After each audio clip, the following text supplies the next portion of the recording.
खुशियों के एम्बेसडर, खुशियों के एम्बेसडर। नदियाँ कल कल झरने झरझर सबकी प्यास बुझाते, खेतों का अन्न गैया का पै सबको बलि बनाते, सबको बलि बनाते। नमस्कार, खुशियों के एम्बेसडर में आपका स्वागत है। शिक्षा किसी भी बच्चे के सर्वांगीण विकास के लिए सबसे बड़ी जरूरत है। ये सामान्य धारणा बन चुके हैं कि सरकारी स्कूलों में बच्चों को ना तो सही शिक्षा मिल पा रही है और ना ही सही संस्कार। और अब तो कई जगहों से ये शिकायत भी आने लगी है कि बच्चे स्कूल कॉलेज जाकर बिगड़ जाते हैं। इसलिए जो भी पेरेंट्स आर्थिक रूप से सक्षम हैं, वे अपने बच्चों को सबसे अच्छे या महंगे प्राइवेट स्कूल भेजना चाहते हैं। ऐसे माहौल में कुछ पेरेंट्स ऐसे भी हैं जो अपने बच्चों को अपने घर में ही पढ़ा रहे हैं, यानी उनका स्कूल ही घर है, होम स्कूल। आरश का होम स्कूल याद है ना आपको? इस बार हम आपको लिए चलते हैं राजकोट, जहां विशाल और गीता की जोड़ी अपने बच्चे को अपने घर यानी होम स्कूल में ही पढ़ाते हैं। रहते हैं ये खुश हमेशा, करते ये काम खरे, एक दूजे के बन के पूरक, साथ साथ बढ़ते रहे, हंसते खिलखिलाते भावों से भरे, खुशियाँ बिखेरे घर घर, खुशियों के एम्बेसडर, खुशियों के एम्बेसडर, खुशियों के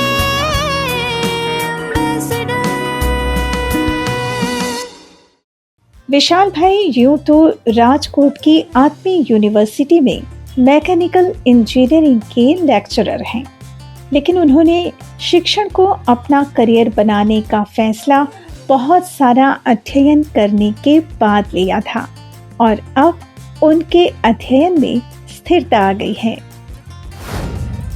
पहले से मेरी पढ़ाई है वो इंजीनियरिंग में हुई, मैकेनिकल इंजीनियरिंग में। उसके साथ मैंने एमटेक भी किया और बाद में भारतीय जो दर्शन है षड दर्शन वो भी पढ़े, गीता भी पढ़ी, उपनिषद भी पढ़े, वेस्टर्न फिलोसॉफी भी पढ़ी। तो वो पढ़ाई का एक अपने अंदर गुरूर रहता था कि मैं कुछ एक्स्ट्रा ऑर्डिनरी हूँ, मेरे पास कुछ विशेष ज्ञान है। लेकिन जब बौद्ध दर्शन से परिचय हुआ तो ये ध्यान में आया कि ये सामान्य होने की बात है, एक सामान्य विधि से जीने की बात है, कुछ विशेषता का कार्यक्रम नहीं है। हम अध्ययन करते हैं, अभ्यास करते हैं, ये अपनी खुशहाली के लिए करते हैं। हम उसमें हमारी खुशहाली छिपी हुई है और हमारे परिवार की खुशहाली छिपी हुई है। तो एक सामान्य रूप से जीने का प्रस्ताव है। तो मैं अभी अपने को काफ़ी सामान्य महसूस करता हूँ और इस वजह से मैं काफ़ी लोगों के साथ जुड़ पाता हूँ बिना विरोध के, ऐसा मुझे लगता है। विशाल भाई की धर्मपत्नी गीता विशाल भाई को कुछ न कुछ पढ़ते हुए देखा करती थी। कुछ समय पहले उनके आचरण में उन्हें जो कुछ भी बदलाव नजर आया, उससे उनकी जिज्ञासा बनी जीवन विद्या के प्रति। कुछ ऐसा लग रहा था कि कुछ कर रहे हो, मुझे बता नहीं रहे और एकदम से शांत शांत रहने लगे थे घर में, और कुछ भी पूछे तो हो जाएगा, रहने दो, तुम इतना परेशान मत हो। तो कुछ अजीब फीलिंग आ रही थी कि ये इतने इस तरह का क्यों है इसका बिहेवियर। और घर में भी काफ़ी सारा सपोर्ट करने लगे थे, क्योंकि घर के काम को लेकर पहले कम करते थे, बाद में वो जीवन विद्या के बाद पूरा उसका सपोर्ट रहता था। तो मैंने एक बार पूछ ही लिया कि आप क्या कर रहे हो, तो उन्होंने बताया कि इस तरह का है, पहले मैं देख लूँ कि ठीक है, बाद में मुझे परिचय शिविर करवाया। विशाल भाई को जीवन विद्या शिविर से अपने तमाम प्रश्नों के जवाब मिले, जिंदगी को एक नई दिशा मिली और उन्हें लगा कि ये शिविर घर के हर एक सदस्य को करना ही चाहिए। और फिर इसीलिए उन्होंने अपनी पत्नी और माताजी को इस शिविर से जोड़ा। मुझ में जो बदलाव की बात करूँ तो मेरे विचार में काफ़ी सारा पहले जो विरोध रहता था वो सभी के प्रति जो, तो वो भी ख़त्म हुआ है ऐसा लगता है। क्योंकि सभी से बातचीत करते वक्त वो पहले क्या था कि लोगों को जिन जिन लोगों के साथ परिचय होता था परिवार में भी और बाहर के लोगों में भी, तो पहले वो कुछ बातों से विरोध आता था। अभी वो बात कम हुई है। मुझे तो ऐसा लगा है कि कुछ ज़्यादा ही कम हो गई है। माता जी है, उनको हिंदी जो है मध्यस्थ दर्शन का उनको समझने में थोड़ी दिक्कत होती है, इसलिए हमने सभी राजकोट जीवन विद्या परिवार के जो बड़े लोग हैं उनके लिए हमने कोरोना पीरियड में एक गुजराती में शिविर ऑर्गेनाइज़ की थी यहाँ पर।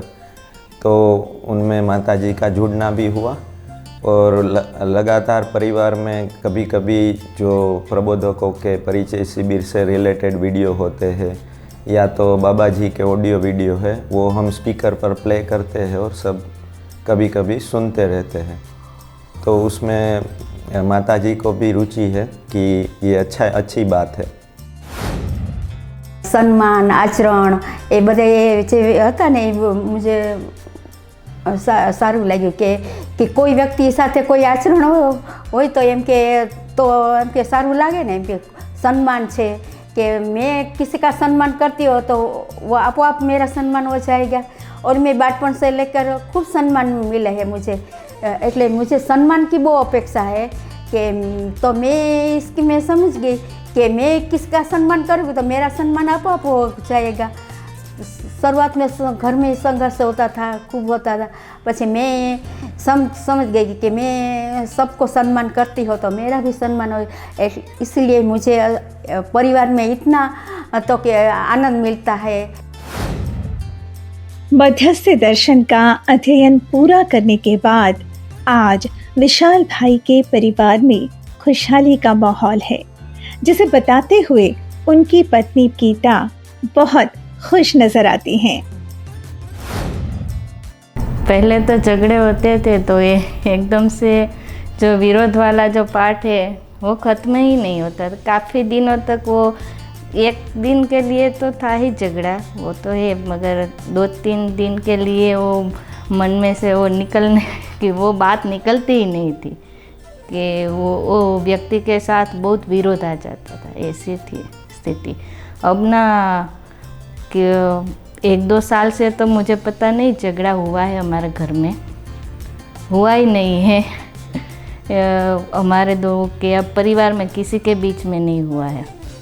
और जो भी समस्या आती है तो हम चारों मिलके ही सुलझाते हैं, मेरी हो या हम दोनों के बीच की हो या मेरी और सासू माँ की हो, तो बातों से ही सब मिलके ही उसे सुलझाते हैं। तो एक अच्छा वो रहता है कि समस्या जो बढ़ती है ना वो उसमें जो मतभेद वाली जो बात रहती है वो नहीं रहती है, विरोध ख़त्म हो जाता है कि जो व्यक्ति है वो अच्छा है, उसकी जो भाषा है या कुछ शब्द है वो गलत है। तो इस पे अब ध्यान जा रहा है बातचीत करके। विशाल भाई मध्यस्थ दर्शन को जीने का अभ्यास सफलतापूर्वक अपने परिवार के साथ करते हैं। आज पति पत्नी के बीच संबंध पहले से कहीं बेहतर हो गए हैं, जो परिवार की खुशहाली के लिए अनिवार्य भी है। मध्यस्थ दर्शन जो उसका दूसरा नाम सहअस्तित्ववाद हम कहते हैं, तो ये साथ साथ जीने की कला के रूप में इसको हम पहचान सकते हैं। तो ये केवल एक ज्ञान का भाग नहीं है, असलियत में हम साथ साथ जी सकते हैं, ये मूल सूत्र है। प्रकृति के साथ भी, मानव के साथ भी हम संबंध पूर्वक जी सकते हैं, उसके साथ तालमेल बिठाकर, उसमें जो उस संबंध का जो अर्थ है उसको पहचान कर, उसमें जो कर्तव्य दायित्व है उसकी पहचान भी मध्यस्थ दर्शन कराता है। तो एक व्यक्ति को संबंध में जीने के लिए जो भी योग्यता चाहिए, वो योग्यता अर्जन के रूप में मध्यस्थ दर्शन का जो पूरा वाङ्मय है वो पर्याप्त है। जीवन विद्या का प्रत्यक्ष सकारात्मक प्रभाव स्वयं में और पति पत्नी संबंध में देखने के बाद विशाल और गीता को लगा कि इसी के आधार पर हम अपनी बिटिया को घर में ही पढ़ाएं, और यही सोचकर उनका अपना घर बिटिया के लिए बन गया होम स्कूल।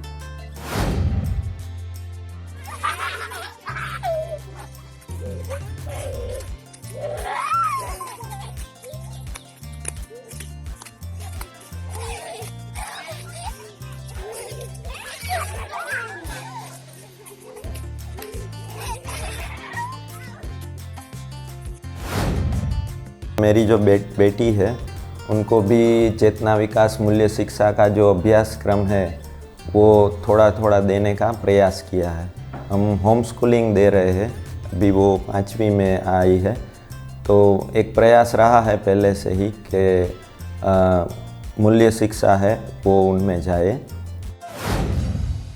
अभी तक की शिक्षा व्यवस्था जो है उसमें 1 साल तक तो मेरी बेटी को मैंने पढ़ाया भी है स्कूल में। उसमें देखा है कि वो शिक्षा व्यवस्था में काफ़ी सारी कमियां मुझे दिख रही है।